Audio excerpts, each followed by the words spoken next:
Doctor Zakir নায়েকের কাছে আমার প্রশ্ন, আল্লাহ কেন চিরস্থায়ী জাহান্নাম সৃষ্টি করেছেন? আমি আপনাকে একটা প্রশ্ন করছি। যেমন মৃতকে জীবিত করা, অন্ধকে দৃষ্টিশক্তি দেওয়া, সমস্ত বার্তাবাহক, এমনকি আমার প্রশ্ন হলো তিনি কার শক্তিতে এসব করে? আমরা জানি যে আল্লাহ পরম দয়ালু। আল্লাহ কি একজন ঈমানদার পাপী এবং একজন ভালো কাজ করা কাফেরকে ভালোবাসেন? যদি তাই হয় তবে আল্লাহ কেন চিরস্থায়ী জাহান্নাম সৃষ্টি করেছেন? আল্লাহ কোরআনে সূরা মুলকে 67 নম্বর অধ্যায়ের 2 নম্বর আয়াতে বলেন, তিনি আল্লাহ যিনি মৃত্যু ও জীবন সৃষ্টি করেছেন তোমাদের মধ্যে কে কাজে উত্তম তা পরীক্ষা করার জন্য। সুতরাং এই জীবন পরকালের জন্য একটা পরীক্ষা। আমি আপনাকে একটা প্রশ্ন করছি, শিক্ষক কি একজন পাশ করা ছাত্রকে পছন্দ করেন নাকি একজন ফেল করা ছাত্রকে? যে পাস করে। শিক্ষক ফেল করা ছাত্রকে পছন্দ করেন না, কারণ শিক্ষক সেখানে পরামর্শ দেওয়ার জন্য ছিলেন, আর সেই ব্যক্তি মনোযোগ দিচ্ছিল না, যে শিক্ষকের কথা শুনছে না। শিক্ষক ছাত্রকে সুযোগ দেন, কিন্তু পড়াশোনা না করলে ছাত্র নিজেই ফেল করে। ঠিক সেভাবেই আল্লাহ সুবহানাহু ওয়া তাআলা সমস্ত মানবজাতিকে পছন্দ করার সুযোগ দিয়েছেন। এই বিশ্বে আল্লাহ মানবজাতিকে শতাধিক সুযোগ প্রদান করেন। তুমি একটা ভুল করলে আল্লাহ তোমাকে মাফ করে দেন, তোমাকে আরেকটি সুযোগ দেন, কিন্তু মৃত্যুর পর তোমার পরীক্ষার সমাপ্তি ঘটে। যদি আপনি মুশরিক হিসেবে মারা যান, আল্লাহ ছাড়া অন্য কারোর ইবাদত করেন, অথবা আপনি কাফের হিসেবে মারা যান, তাহলে আপনার কোনো উপায় থাকবে না।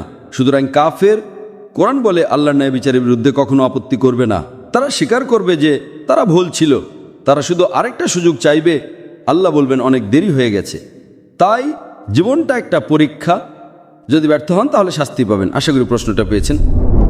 ডক্টর জাকির নায়েকের কাছে আমার প্রশ্ন, যখন যিশু অলৌকিক কাজ করেছিলেন, যেমন মৃতকে জীবিত করা, অন্ধকে দৃষ্টিশক্তি দেওয়া, আমার প্রশ্ন হলো তিনি কার শক্তিতে এসব করেছিলেন, আল্লাহর নাকি পবিত্র আত্মার? এর উত্তর পবিত্র কোরআনেই দেওয়া আছে।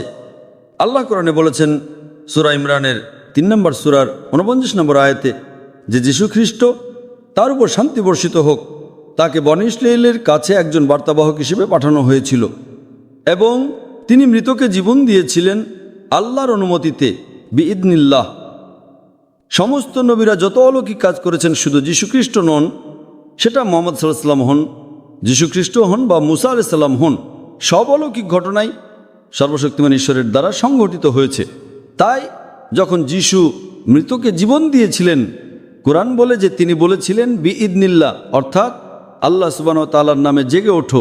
যখন তিনি জন্মান্ধ এবং কুষ্ঠরোগীকে সুস্থ করেছিলেন, সেটাও তিনি আল্লাহ সুবহানাহু ওয়া তাআলার নামেই করেছিলেন। সমস্ত বার্তাবাহক, এমনকি মুসা আলাইহিস সালাম যখন সমুদ্রকে বিভক্ত করেছিলেন, সেটাও তিনি আল্লাহ সুবহানাহু ওয়া তাআলার সাহায্যেই করেছিলেন। সুতরাং সমস্ত বার্তাবাহক যখনই কোনো অলৌকিক কাজ করেছেন, সেটি ছিল আল্লাহ সুবহানাহু ওয়া তাআলার পক্ষ থেকে একটা মুজিজা। এটা প্রমাণ করার জন্য যে তারা ছিলেন ঈশ্বরের প্রেরিত পুরুষ। আশা করি উত্তরটা